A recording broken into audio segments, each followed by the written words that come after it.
We have no old business.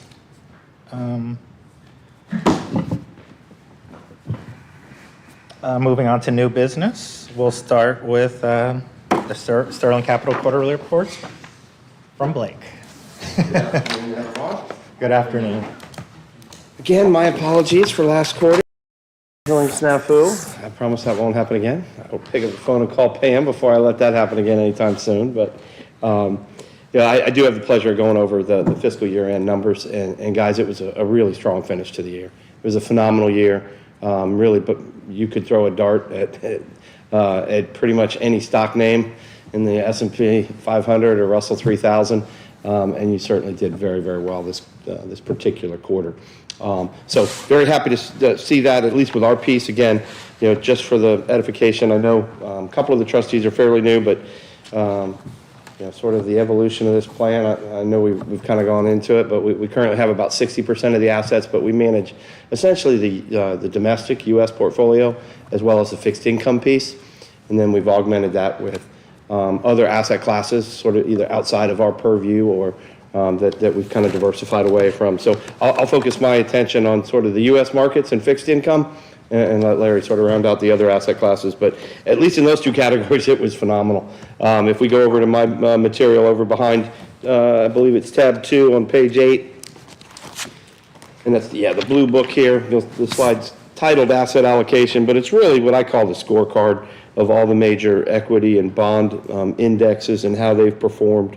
We've got the equities there at the top of the chart, and then the bottom under the blue line under the fixed income. But the Russell 3000 or the broad U.S. benchmark, very strong quarter, up a little more than 6% or 6.23.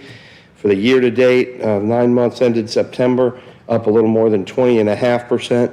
And for the trailing 1 year, or our fiscal year period through the end of September, up over 35%. So good, strong performance.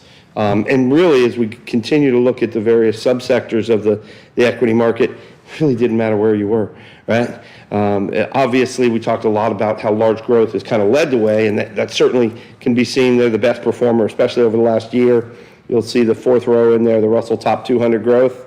Good, strong quarter number, about 2.8. For the year, up 26, and for the 1 year, up 44. Saw a little bit of a rotation into the value style this last period. If we go up one row, you'll see the largest value-oriented companies actually were up a little more than 9%, so significantly more than growth during the quarter. But for the 1 year period, you can see that really it has been those handful of AI-oriented names that have done particularly well. I'll show you here in a minute. Our manager's done a very good job of navigating those waters, and our large cap growth manager is one of the reasons you're going to see some really strong performance when we get to that piece of the presentation. Likewise, international actually did very well too. I won't spend a lot of time there since we don't manage that piece of the portfolio, but it is good to see that piece of the market doing well as well, because as you guys know, the U.S. has sort of led us since the reopening of the global economy after COVID. It really has been the U.S. that's done significantly better, but it's certainly good to see international participate as well. And then lastly, what we've been razor focused on all year is what is the Fed going to do? When are they going to start lowering rates? We finally got that, and we actually got a pleasant surprise in that we got 50 basis points of a rate reduction back when they met in September, which was a little bit more than we thought. I think most folks had 25 basis points as their best guess. We subsequently got another 25 when they met earlier this month. As we look into our crystal ball, there's more than likely that we'll get another 25 basis points when they meet again next month. But then it's pretty much anybody's guess, because we're starting to get some economic data that's sort of a little bit conflicting, especially on the inflationary front. Inflation has proven to be a little more stubborn than I think the Fed had anticipated. The analogy I've heard used a lot, it's like the last mile of a marathon. And that's kind of where we're at, analogous to where we are in this particular cycle in trying to get inflation down and interest rates to where we want them. So again, Mr. Powell's done a pretty darn good job, in our opinion, of navigating the ups and downs over the last few years. So we'll certainly take him at his word when he says, don't be in a big hurry to lower rates further from here. And we've seen the markets and the futures markets for the first half of next year kind of signal that as well. There were a lot more rate decreases sort of priced in, say, a month ago or even 6 weeks ago as opposed to today where there's really only a handful and some modest reductions expected in the first quarter of next year. So we'll obviously continue to monitor that, but at least for this period, when rates go down, the price of our current bonds go up, and you'll see that reflected in the performance. To give you an idea how the broader market did, back on page 8 there, that first benchmark under fixed income, the Bloomberg aggregate, it's kind of our intermediate target. Very strong performance on the back of that 50 basis point cut, up a little more than 5% for the quarter, which really erased a slight deficit that we had year to date. So we're up about 4.5. Now, again, we've seen that sort of change a little bit too, and we'll talk more about that. But that index is probably off 2.5% from these numbers where we sit today. So to give you an idea, year to date, that aggregate's probably a whole lot closer to 2% than it is that 4.5 that I'm showing here. But we'll continue to watch that and really watch the Fed, because as we sort of wind out this year and look into next year, that really is, again, I hate to sound like a broken record, but that's one of the big unknowns and variables that we'll be watching very, very closely, is how fast and to what magnitude will the Fed have to lower rates or not lower rates, or what kind of action we get from a monetary policy perspective, I think is really going to go a long way. Because otherwise, on the economic front, everything's in pretty darn good shape. I mean, again, the old adage is careful what you wish for. If the Fed's cutting rates, that means maybe the economy's not quite as strong as we think it is. But at least looking at some of the earnings reports that we've gotten so far this quarter, it's been pretty strong. It's a little bit more mixed, and we are starting to see it come down a little bit as inflation has kind of come down. But again, we're still pretty constructive on the economic situation, and that should bode well for stocks. So consequently, that's a really long way of saying where we are right now is we're kind of real close to our targets.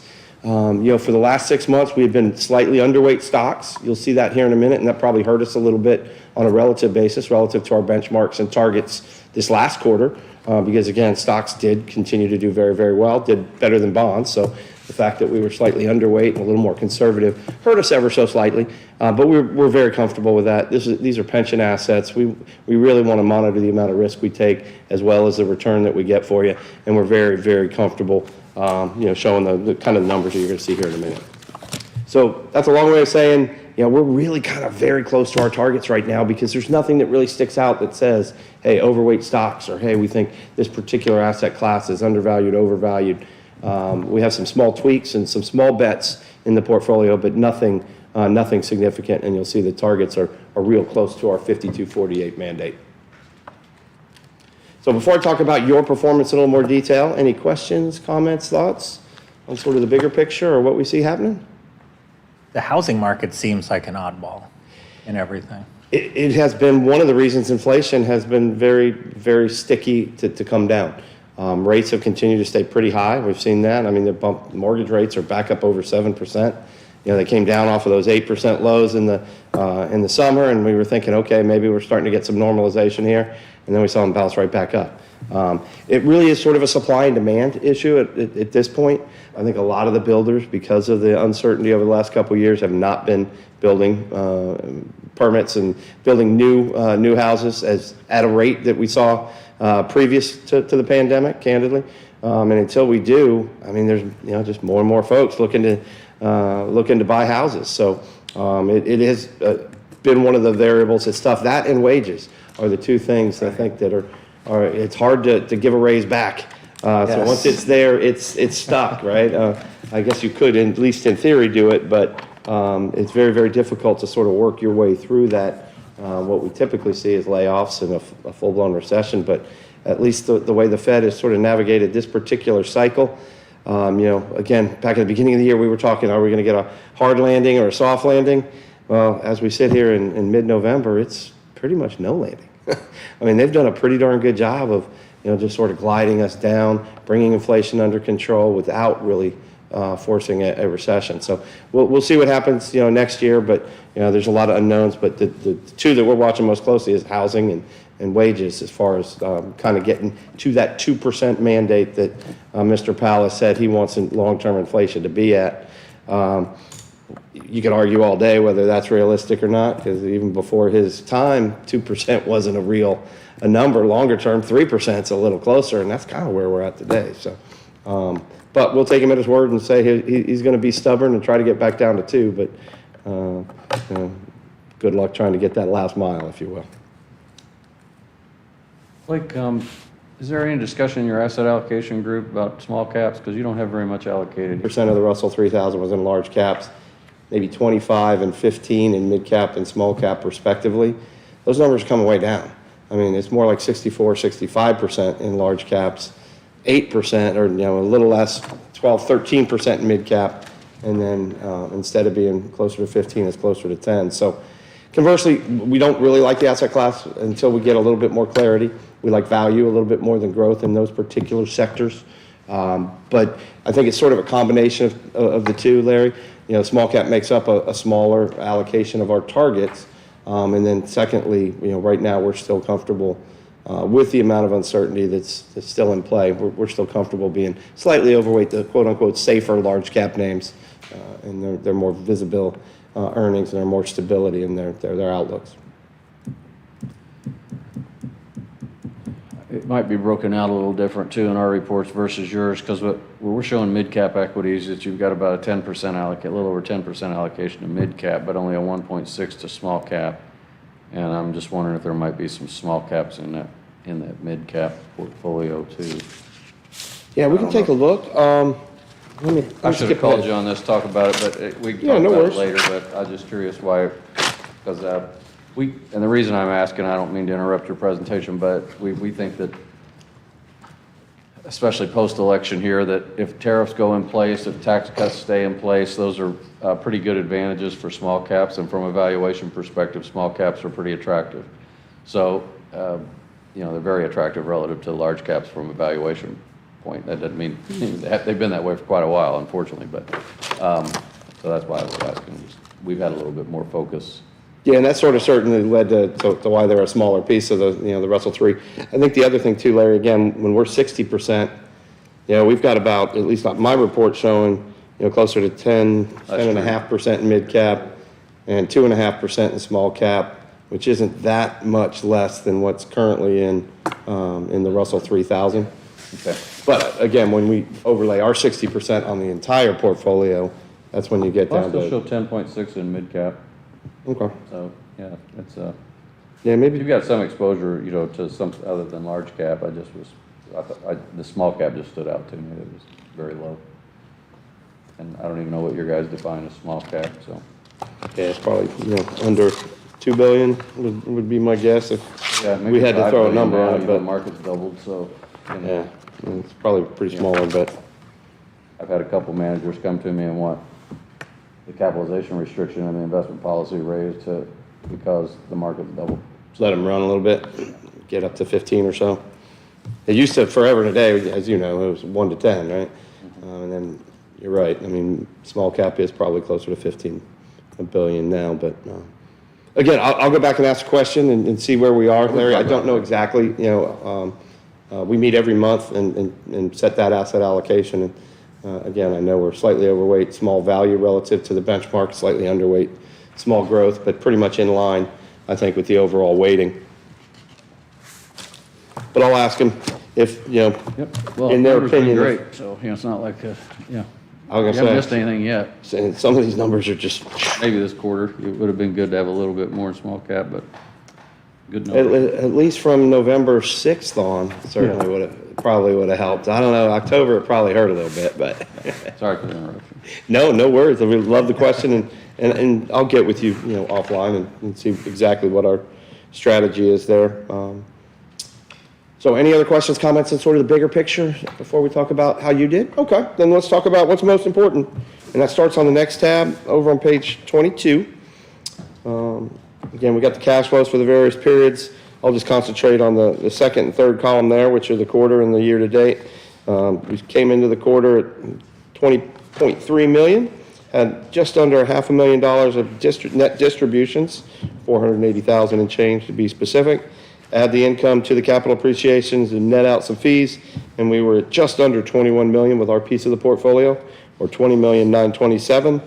And then sliding over for the fiscal year, we go from about just under $18.2 million up to that $20.9 million. So good, solid appreciation in dollar terms over the last year. So again, just phenomenal. It's been a phenomenal year. Over on the next page, we kind of put some percentages to those dollars. So for the quarter, you can see we were in the middle of the page there, the trailing portfolio returns. We were up about 1.6 for the month, slightly behind our blended benchmark. Same is true for the quarter, up almost 5.5%, but that was, again, still slightly behind our target. And then for the fiscal year, up over 21%, while the blended benchmark was closer to 23.5. Again, never like to see any underperformance relative to our benchmarks, but again, guys, we did not come into this period thinking that we were going to see 35% returns out of stocks. Consequently, we've been a little bit more conservative. Our managers within our allocations are a little bit more conservative. So if I'm doing the math right, that 21% out of 23.5 is 91% of the upside, and that's pretty good from our perspective. We certainly would like to show you more, but sort of the trade-off for that is when things go bad, we don't want to show you 100% of the downside. We'd love to come back and only show you 85% of the downside. So with that, the 2.5 years or so since we transitioned from Truist over to Sterling, you can see the portfolio is really right on top of the benchmark there at 605 and 6.17. Looking down at the stock and bond returns at the bottom table, it really has been the equities that didn't keep up. Again, I'm not complaining with a 31% return, but again, when the market was up closer to 35, we certainly we'll take 31% out of the stocks, but recognize that that's a little bit less than the index. But the bond portfolio held up very well. We were right on top of our targets for the quarter and still ahead for the fiscal year, 1 year, as well as the inception period since we moved over to Sterling. So as always, guys, there's a lot more detail in my report that gets into, how did small cap growth do? How did small cap value, large cap this, large cap that? How every one of the little pieces do relative to their universes and target benchmarks. Suffice it to say, we've had some winners and some losers. The best is probably if we slide over a couple of pages over to page, I believe it's 26. This is where we get into all of the detail of the individual pieces. But the primary reason we were a little bit soft on this quarter was large cap value, and the two mid cap funds were a little bit below their benchmarks. That was somewhat upset by that large cap growth manager that continues to do very well in his space. But again, all in all, it gave us that 31% return out of stocks. Again, moving back one page, I'll finish up here, is our target allocation. As noted earlier, I said that we're real close to our targets. This was a snapshot at the end of September. We still were slightly underweight stocks. So you'll see we only had about 51.3, 51.4 in stocks versus our target of 52. As we sit here today, that number is a lot closer to 53 because we rebalanced in the first week of October back to 52, and then we've had that run up that since the results of the election earlier this month has added another % or so. So again, all in all, guys, just a phenomenal period. Both stocks and bonds really were up double digits over the last year. The plan was up significantly.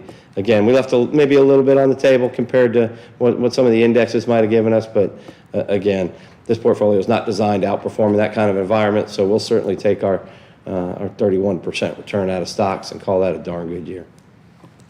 So with that, any questions, comments, thoughts? Seems great. We get a lot of that this quarter. It's hard to find fault when the market's up this over 21. Your plan's up 21%, and you got a 60-40 allocation. A lot of folks are pretty darn happy, including actuaries and people that have to fund all of these municipal pensions. They're all in pretty good moods these days. The pendulum will swing.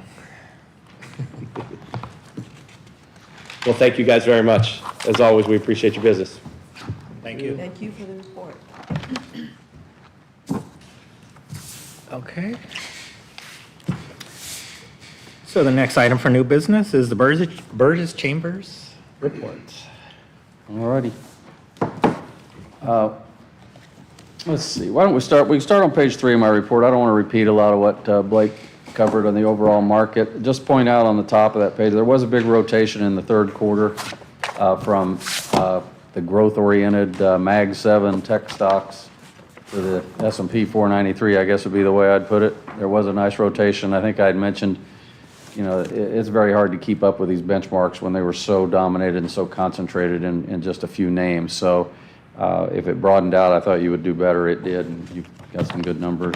The other thing that you can see on the top of that chart, the very first two columns, the S&P was up 5.9. Small caps, though, that's what the Russell 2000 index is. That's small companies. Smaller companies were up 9.3. That's kind of way overdue in terms of them coming back. As I said, from a valuation perspective, they're very cheap, but they've been cheap for quite a while. So that doesn't mean they won't stay cheap. But I do think there is a catalyst for them to come back a little bit more with the results of the election, because they did run on a platform of less regulation and pro-growth and lower taxes. So the market's like that from the standpoint of small caps. So if they're able to get any of that through, it probably will help small businesses more so than the larger. So maybe we'll see a little bit of catalyst for them to catch up from some underperformance over the last few years. In the quarter, the main events really, one of them that didn't really get much press was the stimulus program that the Chinese put in their economy. And that will flow through, but they put in I think it was $1.5 trillion stimulus program, try and get their economy beefed up just a little bit. And that, if they're successful there, we'll probably feel it here a little bit. The other was, for the longest time, I think the Fed was holding off. The inflation was coming down, but it wasn't where they wanted it to be. And the one thing that I think was really holding them back was the labor market. The labor market was still very, very strong. And I didn't think they wanted lower rates in that kind of an environment. Sure enough, we started to see labor markets softening in the third quarter. And when that data came out, they were a little more inclined to lower rates. And obviously they did by 50 basis points instead of 25. So when they did, really all rates came down. Short-term, long-term, intermediate came down some. The Fed really only controls the short-term, but it did drive intermediate and long-term down in the short run. That's turned around though and come back up. Because the 10-year Treasury went, I think it got as low as about 3.6. It's now back up to about 4.4. 80 basis points, a little less than 1%. Not a lot, but on an absolute basis, but percentage-wise, it's a pretty high jump back up. And now if you go to the yield curve, and the yield curve, is looking at 3-month yields all the way out to 30-year yields, it's pretty flat. It's almost all anywhere from 4.3 to 4.6. In the government market. So it's actually higher in the 30-day. I think that's about 4.6, maybe 4.7 in the very, very short end. It goes down a little bit to the 2-year, and then it's pretty flat all the way out at about anywhere from 4.3 to 4.5, something like that. So very flat yield curve. I'd say it's 50-50 now based on some of this inflation data that's come out recently, 50-50 whether they lower rates another quarter percent this year. I feel like they kind of backed themselves into a corner to do it because they sort of led you to believe they're going to, but the data then comes out with the CPI and the PCE. Some of these numbers that are coming in are a little higher, I think, a little hotter than they expected, so they may hold off, we'll see. But either way, you're well diversified. Either way, I don't think it's going to really kill the equity markets. The big black swan out there in the equity markets right now, in my opinion, is what Russia's going to do in Ukraine. They kind of ticked Putin off here, and he's launching some, different bigger missiles. And he's changed. You probably saw in the news he changed his rules for launching nukes and that sort of thing. So. We just got to pray we don't see a nuclear attack anywhere, but it seems like it's getting more likely every day. So that happens, you never know what the markets will do then. I think all bets are off. The next page is on page 4 in our report is kind of some of the same data Blake covered also, but just a different format. But because we did see rates drop during the quarter, you got a nice bounce in bonds because remember, if the rates come down, the market value of your current holdings go up in the bond portfolio. So you had bond returns over 5% just for the quarter. So since that time, given some back, as Blake pointed out, so because rates have ticked back up a little bit. But all in all, it was hard not to make money in the last quarter. Everything was kind of up. So we like those quarters. They're kind of nice to have. This was your fiscal year end, so it's always important there to make sure there's no policy violations. Now, underperformance of certain categories is not a policy violation. The only things I've highlighted on page 6 out of the policy would be the last 3. If any of those were out of compliance, we'd have to change them. We didn't identify any policy issues during the quarter. You usually do not have any, and we didn't see any this time either. So that's good, especially good at fiscal year end when you got a lot of special reporting to do and all. So your asset allocation is on page 6, or page 8, excuse me, broken down a little bit different than the way Blake does his. It includes the asset classes, international, convertibles, real estate, and some of the cash there. So I'm not going to recommend any rebalancing right now. I think you're very well diversified. Some of those that look like they're way underweighted, like large cap value and large cap growth, you're really not underweighted that much if you look at mid cap or large cap core, which has both in it, growth and value. So it's just the way they've structured their portfolio, it kind of comes out a little different. So the equities are pretty much in line. You're overweighted in mid cap, but underweighted in small cap. So if you kind of add them together, you're just slightly overweighted in the mid and small. So we kind of like that allocation right now for the reasons I mentioned before since the election. So your returns, total portfolio returns, jump to page 11. And as Blake pointed out, about 60% of the portfolio is under Sterling's discretion. The rest is, well, it's all under your discretion ultimately, but they have discretion of 60% of the portfolio. The other 40 are asset classes that they either don't have, don't manage internally, or that we've recommended for whatever reason to go outside of the Sterling or the old Truist setup. So just look at the quarter for a minute. The quarter up 6.1%. That's not annualized. That's an actual quarter return. A little below the target, but still a very good quarter. You see, value was, the reason we underperformed was the value portion underperformed that benchmark. We haven't said that in a long time. It's usually the growth portion that was struggling to keep up with benchmarks sometimes, but you can see just slight underperformance there. And go down the page, it was interesting that basically all these asset classes for the quarter and for the fiscal year did very well. But typically, the more diversified you were, the more it hurt you, not helped you for the year. And I'll point that out by showing you the one-year number was 21.4. You can see that growth and value, 41.1 for growth, large cap growth, and 24.8 for large cap value. And you kind of average that out, you're in the 30% plus range. Well, and that's what large cap core, you see 36%. Well, mid cap did 24. I'd take that any year, sign off on it in a heartbeat, but that was below what the large caps did. So that diversification, you could say, hurt you. Small caps 20.7. Again, I'd sign off on that right now for the next fiscal year, but that was below the others. And even convertibles, 15.8. Convertibles are a conservative asset class. They're usually going to give you somewhere, I would say, usually between 6 and 8% per year. They had a great year, but kind of pulled you down relative to large caps. Infrastructure is defensive play. Infrastructure are companies that will benefit from infrastructure spending on airports, utilities, toll roads, those kinds of things. And typically, they pay a little higher dividend and are a little more defensive. Well, they were only up 26.7% for the year. So, crazy year, crazy good year. Real estate, your real estate is even up. You had the REITs instead of direct real estate. Direct real estate was negative for the quarter. Your REITs were positive because they are stocks, and that kind of lifted them up a little bit. And then bonds up 12% for the fiscal year. So I think the real takeaway from this page is you had a 21% plus fiscal year. We'll take those. Your actuary is going to love that. That they spread that out over a period of time. I think it's 4 years here, maybe 5. I can't remember if we have 5-year or 4-year smoothing here. Might be 5. Anyway, they spread that gain out just like they spread the losses out, but it's a great year, and we love to see that number. All the funds are listed on page 13. I think Blake covered most of those because they're in his portfolio, but had some international funds that are up 25%. As I said, the infrastructure was up pretty strong. So you've got a very diversified portfolio that I think has served you well and continues to serve you well. I'll kind of wrap up maybe on page 17. Things got crazy at COVID. It's about, I think, what this chart tells me. When you look at the fiscal year, these are your fiscal year-end returns dating all the way back to 2005. So we just completed the 2024 fiscal year-end. You can see, I won't say steady, but reasonably steady up until 2021. You're up 21.7. then you're down 18, then you're up 11, and now we're up 21.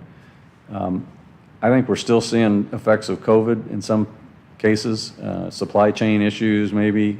Inflation certainly was, I think, spurred by COVID, and or maybe the coming out of COVID is a better way to put that.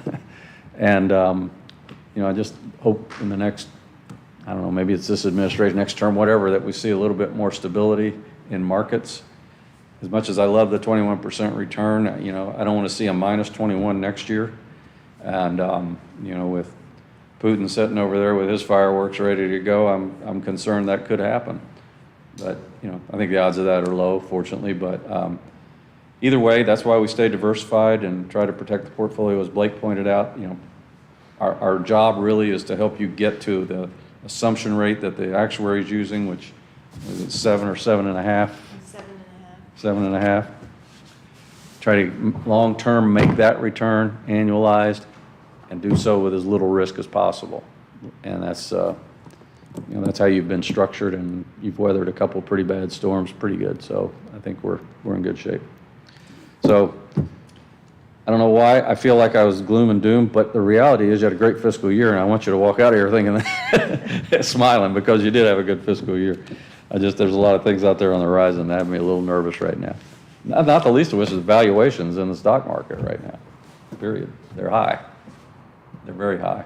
And if rates start to tick back up significantly, that's going to be a real dead weight on stocks.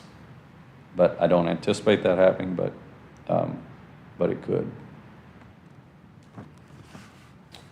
Any questions, disagreements? I have a question. Yeah. What's in Sterling and what's in you? Is that combined total, or is that two separate? Sterling's numbers are incorporated in my numbers. Okay, that's what I thought. That's what I thought. My Okay. numbers are the I total didn't think that portfolio. was the total. You add them two together. Okay. Mine are the total portfolio. Like Right, you'll that's see what the I market. I should have covered that, but like on page 7, the market value is 34,200,000. Right. So we're back up over 34 million. Because I thought one of you said one time, and I could be wrong, if this ever got to 40, it would supposedly be funded in perpetuity. That would probably be in the actuary might have said something about that. Maybe somebody. The actuary kind of works in that kind of language. I mean, so- things can change, of course, but Sure. I remember somebody said that, I thought. And that has to do with your funded ratios, and they have that kind of data, Right. that tells everything, and they have all these assumptions they make, right? The That's- actuaries it's assuming assumptions, that's the turnover, thing, yeah. pay raises, I don't know, disabilities. I think they put a lot of assumptions in there. And one of those assumptions, one of the major ones, is the earnings that the plan is going to make each year. Yeah. And that earnings rate, as Pam said, I think it's 7.5. It's almost every plan I work with somewhere between 7 and 7.75 now, or actually 6 3/4 and 7 3/4 probably now. So, that's what we focus on, obviously, is getting you those returns as stably, is that a word? As stably as we can.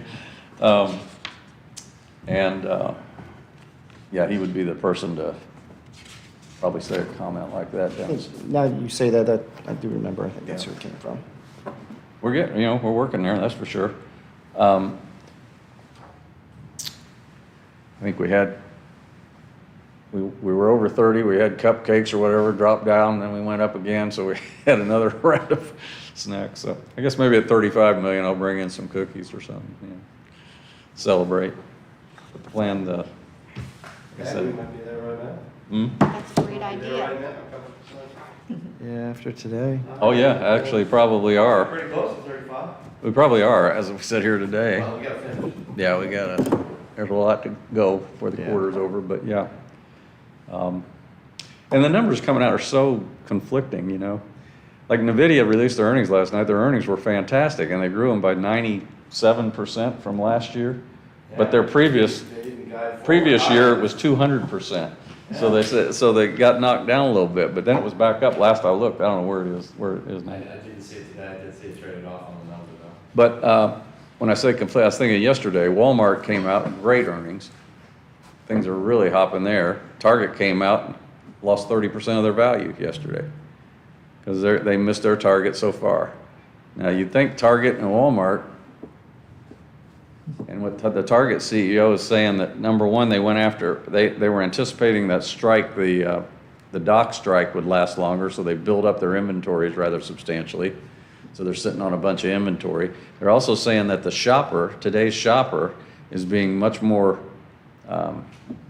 frugal, and that he's admitting that a lot of his customers have now jumped over to Walmart for slightly lower prices. I've heard Walmart is redesigning things at their stores to make them, I don't know what the right word is, I tell you what they've done. better quality supposedly. I agree. On their. And I think they've kind of upped their game They're relative. giving people what people want. Yeah. Target is not, remember, they used to call it Target, Yeah. and it had this like cachet, it was above Walmart. Right. Not anymore. Yeah. Stuff at Walmart is every bit I- as quality. I shop there all the time. Home goods and the clothing and that kind of stuff. For So they're getting a certain lot ones. more, 100,000 plus incomes are shopping at Walmart. Yeah, that's the news that was out That was yesterday. sort of the big takeaway. The big takeaway was people with It's average not incomes of just- 100,000 or over were shopping at Walmart. A lot higher percentage were shopping at Because the Walmart. other number that came out yesterday, Larry, I don't know if you saw this, Williams-Sonoma, the high end, they killed it. So, I Yep, mean. it's not everywhere. Sort of, Yeah. yeah, Walmart and Williams. That's what I'm saying, it's conflicting. Doesn't make sense. And I say there's conflicting information out there. The other thing though that Walmart's done really well, and their management is fantastic, is their e-commerce. Because everybody thought that Amazon was gonna put them out of business because they weren't doing, doing online business. That's changed, and they are one of the bigger online shippers now, groceries and everything else. They had have all the really, distribution centers, so. They already- that's right. All the infrastructure was in place. and that has really kept Yeah, them in they're the doing a game, great job. really kept them in the game. So, Thank you. yeah, it's a great company. No question. Remember when they started, well, not started, but like 20 years ago, it was all, they were made in USA themed. Walmart. Well, do you know what? I heard the CEO, now, I would have thought that I still thought, my impression was that probably 70 or 80% of their merchandise is made in China, right? Yeah. The CEO was, I happened to hear him yesterday on Fox Business News channel, and he said that it was, they're down to less than 20% of their goods are made overseas. 80% of the goods they sell are actually made in the USA. Take Not away just- groceries, I don't believe it. He said including that. It's impossible. That's what he said. Groceries, if you remove groceries, there's no way. 20%. I can't swear he foreign? said, he said 80%. No, I believe you heard it, but That's, well, I don't Yeah, I know don't for sure. think Maybe I I missed included that part if groceries. they sold it out, but he said 80%. everything you pick up on the shelf is Asian. 80%, he said yesterday was US, that they are. You may be right. They have transformed that over the last several years intentionally. Yeah. They don't want to be relying on. Well, that's good. that. So, yeah, going by what he said, I assume he can't say that on, if he was a CFO, not the CEO, CFO. If he said something like that and it wasn't true, he's in the ringer with the SEC. Yeah. But I might have missed the part, whether somebody said X groceries or something like that. Possibly missed that. Target's groceries are killing them. Nobody uses it. I mean, yeah. That's an opinion. Sorry. Yeah. They tried. Anyway, good year, so hopefully we'll get another, off to a good start for your 2025 fiscal year as we sit here today. So Okay. can't go up forever, but we'll take it while it does, right? Okay. So we do have the informational item.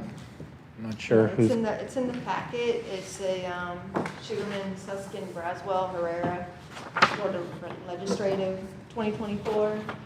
It's pretty much saying that it's been signed off, that we won't do any human trafficking affidavit, and it was all sent off back to Sugarman.